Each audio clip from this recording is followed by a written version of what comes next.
Salut, c'est Histoire de Muse. Je suis Clio, muse de l'histoire, et voici ma sœur Tali, muse de la comédie. Ensemble, nous réalisons des visites théâtralisées à Paris. Nous sommes toutes les deux guides conférencières, mais aussi un petit peu comédiennes. Et nous interprétons des personnages en costume, afin de vous immerger dans le passé. Mais en ces temps difficiles, nous sommes contraintes de rester à la maison. Alors nous en profitons pour travailler sur les nombreux projets qu'on vous proposera au printemps. Mais aujourd'hui, on va vous laisser avec Suzanne Valadon, qui vous a concocté son top 5 des anecdotes montmartroises en 1912. Pour ça, elle a invité quelques copains hauts en couleur. À bientôt. À bientôt.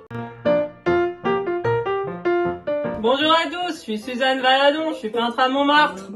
J'ai aussi été modèle ici pour de nombreux peintres. J'habite tout en haut de la butte avec mon fils Maurice Utrio, dans une colonie d'artistes. Alors moi je connais tout le monde ici, je connais tous les potins de la butte. Ah, c'est pour ça que je vous ai proposé un petit top 5 des anecdotes les plus croustillantes de cette belle année 1912. À Montmartre. J'ai invité quelques amis, les plus illustres de la butte, et pour commencer, vous avez ici le père Frédé, le gérant du lavage. Oui, c'est bien moi. Mais tu sais, c'est la mère Adèle qui avait revendu le cabaret à ma compagne Berthe Bourse. Ça fait une dizaine d'années que je suis gérant du lieu. Hein. Regarde un peu la caméra, petit Frédé. Oui, mais tu sais, on a une clientèle, oui. beaucoup de cubistes qui sont attirés par l'atelier de Picasso. Ouais, c'est vrai. Qui n'est qu'à 2 pas. Et pourtant, la bande à Picasso, comme on les appelle, La bande. ils sont pas très traditionnalistes. Hein. Oh non, Oh non, Roland d'Orgelès en tête, alors celui-là, il s'oppose complètement oui. à tout ce qui est moderne en pâture. Pas vrai, Sacré Frédé? Roland. Ah oui. Ah, tu te souviens quand ils ont emprunté ton âne Lolo, Oui. hein, et qu'ils lui ont fait peindre une toile? Ah oui. À belle époque, ils lui avaient accroché un pinceau à la queue, hein, et ils lui avaient fait peindre une toile. Frédé, t'étais là, toi? Mais oui, je donnais des carottes. Ah, ça lui fait fait remuer, remuer la la queue. Tout à Mais fait. oui. Ah, ils lui ont fait peindre une belle toile, une grande toile. Un grand artiste, c'est Ouais, le une très nom. jolie toile, c'est vrai. Alors après, ils ont proposé son tableau, ils l'ont exposé au salon d'automne des Mais indépendants. non, oui. Pardon. Oui, c'était le salon des indépendants, oui, oui. Et puis ils l'ont appelé coucher de soleil sur l'Adriatique, ils ont dit que c'était un artiste italien inconnu, Boronali. Mais c'était pour faire l'anagramme d'Aliboron. C'est tout à fait ça. Ouais. Alors, ils avaient dit que c'était un artiste d'une école inconnue, excessiviste. Hein. Il a eu un grand succès quand même. Immense succès, oui, Ah oui. oui, tout le monde s'est impressionné de ce tableau, de ce tout jeune artiste italien. Ouais, ouais. Ah, et puis finalement, Dorgelès avait révélé son canular. Ah oui. Ah oui, il avait dit, je le cite, hein, que c'était pour dire aux niais, aux incapables, aux vaniteux, qui encombrent une partie du salon des indépendants, que l'œuvre d'un âne, brossé un grand coup de queue, n'était pas déplacée parmi leurs œuvres. Sacré Roland. Il va fort ce Roland. Hein. Ça avait bien remué un petit peu après, hein. Dans la presse, on en avait beaucoup parlé. Ben oui. Une grande star ton Lolo. Excellent, là, ce Lolo, hein. Ouais. Il est très beau en ce moment, je vais aller le brosser, hein. Bon bah, à bientôt, Suzanne. À bientôt, Frédéric. Allez, je m'en fous. Et voici notre deuxième invité, messieurs, dames, le célèbre peintre Auguste Renoir qui est venu ici exprès à Montmartre. Hein. Et oui, j'arrive de Cagnes-sur-Mer et cela me fait extrêmement plaisir de te revoir, ma belle Maria.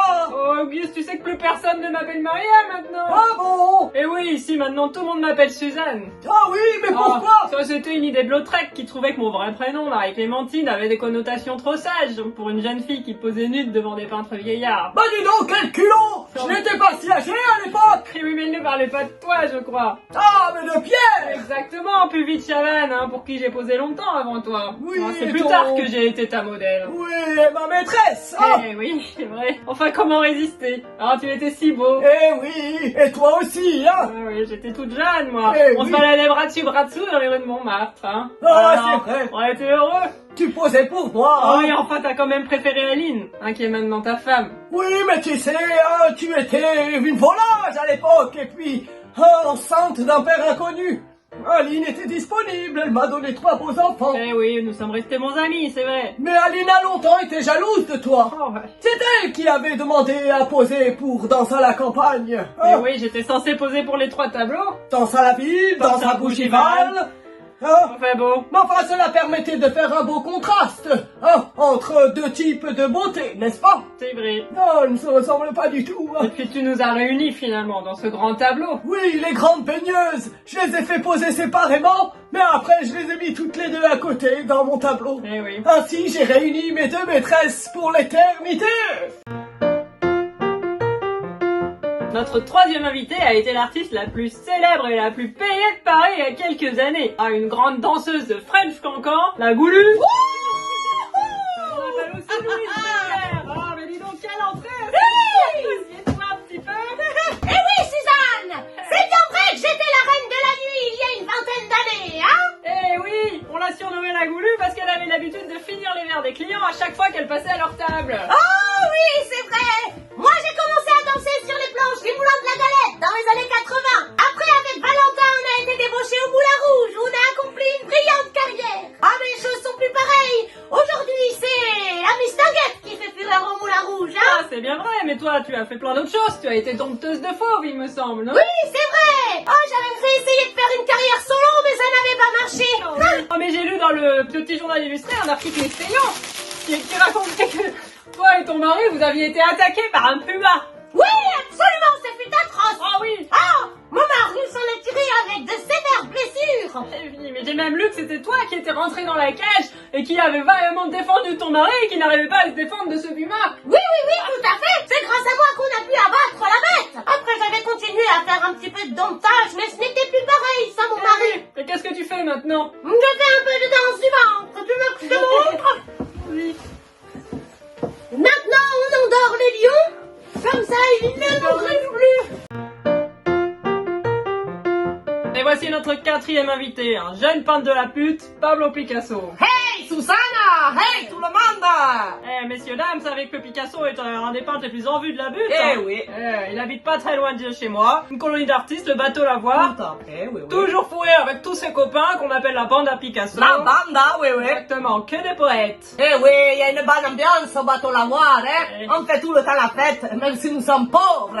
Oh, Picasso, il fait le malheureux. Enfin, ta situation financière s'est bien améliorée ces temps-ci, hein. Et puis t'as changé de style pictural aussi. Oui, c'est vrai que depuis qu'il est passé par la période bleue, la période rosa, maintenant le cubisme avec c'est Braque. ça. Et oui, nous pratiquons la déconstruction de la forme, hein, comme dans l'art nègre, qui m'inspire beaucoup, car il est magique. Bah dis-moi, mon petit Picasso, Ouais. paraît que t'as été soupçonné dans l'affaire du vol de la Joconde. Mais je n'y suis pour rien.